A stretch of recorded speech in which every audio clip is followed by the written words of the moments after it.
Gente, hoje eu vou gravar sobre uma videoaula sobre Descartes. Bom, Descartes, ele nasceu na França em 31 de março de 1597.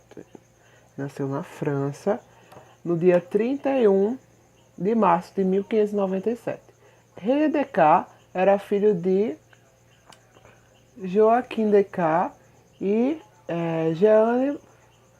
Jeane, eu não sei pronunciar o sobrenome. Mas enfim, o seu pai ele possuía um título de conselheiro do rei. É, ele era o conselheiro do rei no parlamento da Bretanha. Sua mãe morreu quando ele ainda tinha 1 ano de idade. E sua avó passou a cuidar do menino, que então ele tinha uma saúde muito frágil. Com 10 anos de idade, ele foi estudar em um colégio na França. Ele teve uma educação na França de influência escolástica. Bom, ele foi estudar no colégio jesuíta de La French, criado em 1604. Esse colégio se tornaria uma das mais renomadas escolas na Europa. E nele, Descartes estudou por 9 anos. Certo? Apesar de uma alta qualidade de ensino, Descartes decepcionou-se com o conteúdo ministrado lá, pois entendeu que eles exprimiam uma cultura sem fundamentos, racionalmente satisfatórios e vazia de interesse para a vida. Naquela época, a ciência era designada genericamente pelo nome filosofia. Incluía a lógica, física, metafísica e a moral. Medicina e jurisprudência eram consideradas aplicações dos princípios filosóficos. Ok? Estou explicando lá um contexto histórico, a vida dele, para poder entender mais sobre o pensamento dele. Mas enfim, Descartes percebeu em todas essas coisas a presença de opiniões inseguras e contraditórias, porque era uma época de descobrimento, entre aspas, da ciência. Portanto, ele queria organizar um método baseado na razão, acima da experiência. E um método que organizasse essas verdades. Aí, desencantado com o ensino recebido, o Descartes foi seduzido pela matemática, devido às suas certezas e à evidência de suas razões. Ela exibia uma construção sólida e clara que todo se impunha com força de demonstrações incontestáveis. Ele viu nessa disciplina a possibilidade de vencer o ceticismo reinante em sua época, mas, apesar dessa certeza, parecia-lhe que a matemática ensinava pouco, ou talvez nada para a vida. E assim, depois de muito viajar pela Europa, acabou entrando em 1619 para a Confraria Rosa Cruz, a qual apresentava uma compreensão de mundo mística, irracional e ao mesmo tempo A partir daí, Descartes concluiu que sua tarefa era reavivar o antigo ideal pitagórico de desvelar a teia numérica que constitui a alma do mundo, abrindo a via para o conhecimento claro e seguro das coisas.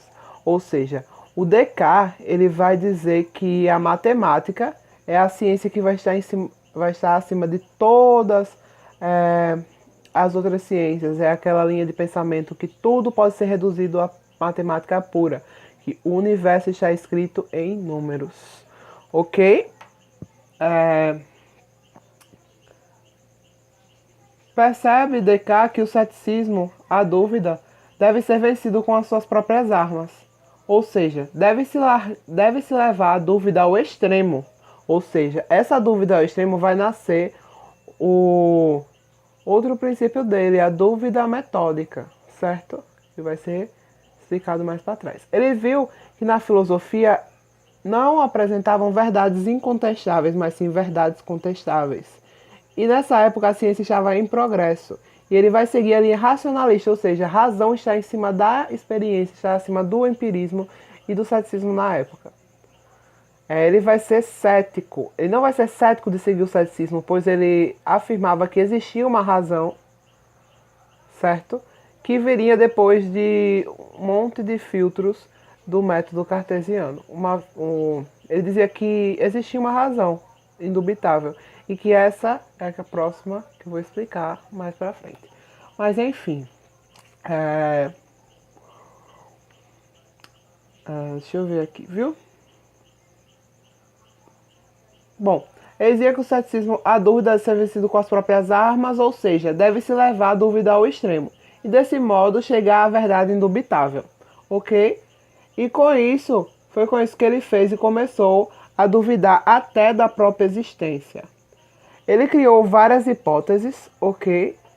Ele criou várias hipóteses e ele começou a duvidar da certeza da sua própria existência, como eu já falei. E ele criou a hipótese de um gênio maligno aqui. Um gênio maligno. Esse gênio era uma entidade que poderia enganá-lo o tempo todo. O que garantiria que a verdade da matemática, que 2 mais 2 são 4, e porque 2 mais 2 não seriam 6? E um gênio estaria o enganando, dizendo que era 4, só que na verdade eram 6.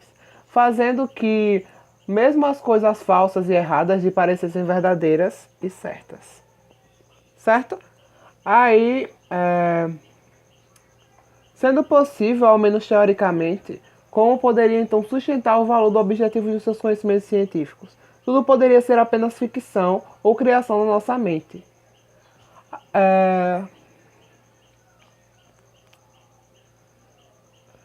Ao contrário do que muitos pensadores pensam, claro, né, muitos pensadores afirmam, esse não é o ponto final da obra do Descartes. Descartes tem como a dúvida como ponto de partida a busca de uma verdade. A dúvida, em suma, é um meio para um fim e não um fim em si. Para ele, a dúvida se converte em um método, ou seja, ele cria a dúvida metódica. A dúvida, como tem aqui, a dúvida, ela vai seguir um método, olha. Duvidar de tudo. Vai seguir o método da dúvida metódica. Essa dúvida é chamada dúvida hiperbólica, porque ela vai duvidar até da sua própria existência. Ok? Descartes, eu esqueci de explicar isso antes, ele vai criar a árvore do conhecimento. Essa árvore dizia que a metafísica estava na base de tudo, depois viria a física, e os frutos disso seriam a moral, a medicina e a mecânica. Tudo ok? Espero que sim. Os passos da dúvida metódica são os seguintes. Ele começa com o argumento dos sentidos, mostrando que eles podem nos enganar, ou seja, os sentidos eles enganam. Os sentidos eles podem nos enganar, nem sempre o que você sente é o que realmente é correto, o que realmente corresponde a tudo. Nós temos que duvidar de tudo, principalmente dos nossos sentidos. Mas conclui que há coisas das quais não podemos sensatamente duvidar, a menos que pareça de demência. Em seguida, passa para o argumento da imaginação. Como ter certeza que esse conhecimento fornecido pelos sentidos está realmente acontecendo e não é apenas fruto de um sonho? Como? Como ter essa certeza? E responde: ainda que fosse um sonho, estaria se utilizando de imagens reais, tão reais que podem ser medidas e pensadas. Aí vem o argumento das verdades matemáticas. E se os pesos e as medidas fossem colocados em nossa mente por um gênio maligno que quer nos enganar? E chegando a esse limite, ele reconhece a primeira verdade. Mesmo que eu possa duvidar da existência do real, não posso duvidar que duvido. Ou seja, a única verdade inata que o ser humano tem é que é duvidar que duvida. O ser humano, ele duvida. Ok? Bem facinho. O ser humano, ele duvida por si. Isso é inato ao ser humano. Voltando aqui.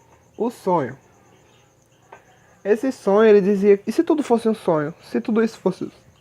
Se nós estivéssemos sonhando sempre e que isso fosse fruto da nossa imaginação. E se existe esse gênio maligno que nos controla? Aí, isso aí vai dizer assim: se eu penso, logo existo. Cogito ergo sum. Se eu penso, eu existo. E essa foi a única. E isso ele tomou com verdade, porque foi aquilo que sobreviveu a todas as dúvidas.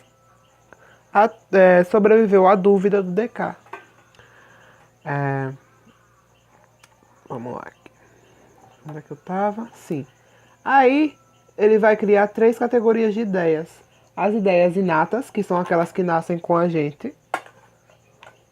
As ideias adventícias, que vêm até a gente. E as ideias imaginárias, que vai juntar as ideias inatas e as adventícias. São aquelas que a gente nasce e ao mesmo tempo elas são estimuladas a sair. Praticamente isso. E juntamente com a dúvida hiperbólica, que é duvidar da sua própria existência, ela é apenas uma ferramenta filosófica, um recurso para o pensamento, pois ninguém está em sã consciência da dúvida da própria existência.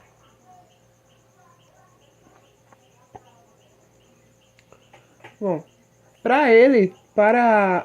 duvidar, para duvidar eu preciso pensar, ou seja, o pensamento vem antes da dúvida. Surge então a primeira certeza. Eu só posso duvidar pensando. E se eu estou duvidando, é porque eu estou pensando. Então eu sou uma coisa que pensa. Uma res cogita. Res cogita, eu sou uma coisa pensante. Eu sou uma coisa pensante. Deixa eu ver, eu me perdi agora. Como se pode perceber, o pensamento é, para Descartes, uma atividade autofundante. Sua experiência resulta da sua própria atividade, ou seja, pensar é que não vai levar à experiência do pensar. Com base nas progressões matemáticas, as quais possuem os 2 ou 3 primeiros termos, é possível encontrar os demais. Descartes acreditou que era possível construir uma cadeia de razões. Ok? Que era possível construir uma cadeia de razões. Deixa eu ver. Em que o desconhecido seria descoberto com base no que já é conhecido. Como ele tem a primeira certeza, a existência do pensamento, então já é possível levantar um edifício do saber. O que é importante que considere o verdadeiro como um intuito de clareza e precisão. Aí a gente vê essa parte aqui. O princípio tudo que pensamos já existe. Não tudo que a gente pensa, tudo que a gente forma na nossa mente são partes das coisas que já existem. Ok? E isso ele vai corresponder o homem. Um ser infinito corresponde ao homem. Ele vai admitir a existência de um Deus. Aqui. A ordem do conhecimento. Para Descartes, existe a ordem do conhecimento. Ele vem da res cogita, res cogita, que eu troquei aqui, res cogita é coisa pensante, é esse daqui, coisa pensante é res cogita. Depois vem a res infinita, que é o Deus. E por último a resistência, que é as coisas externas, o mundo, as coisas externas, o mundo, ok? O passo para o conhecimento verdadeiro para Descartes. O primeiro consiste na evidência. Nós só devemos tomar aquilo que passa pelo fruto da evidência, aquilo que não deixe dúvidas, vamos dizer assim. A análise é dividir as dificuldades em quantas partes forem necessárias. A enumeração é realizada das mais fáceis até as mais complexas. E a enumeração síntese é conduzir dos mais fáceis até os mais complexos. E a enumeração é praticamente revisar, que eu troquei também. É revisar tudo que foi já passado. Deixa eu ver aqui. Com isso, concluímos com o dualismo de Descartes. O dualismo ele vai dividir em duas coisas, o corpo e o pensamento. O corpo ele é medido em espaço e movimento, e o pensamento é aquilo que está sem limites, aquilo que nós não podemos medir. E ele vai ter a busca pelo conhecer. Ele quer um conhecimento, uma forma que nós alcancemos o conhecimento. E vai utilizar a dúvida hiperbólica, que é duvidar até da sua própria existência. Deixa eu ver se já concluí tudo. E por último, suas obras. Em 1641, ele lançou Meditações. Em 1639, Discurso do Método. Em 1635, Tratado do Mundo. Em 1629, Sobre o Movimento do Coração. E em 1628, Regras para Direção do Espírito. E é só.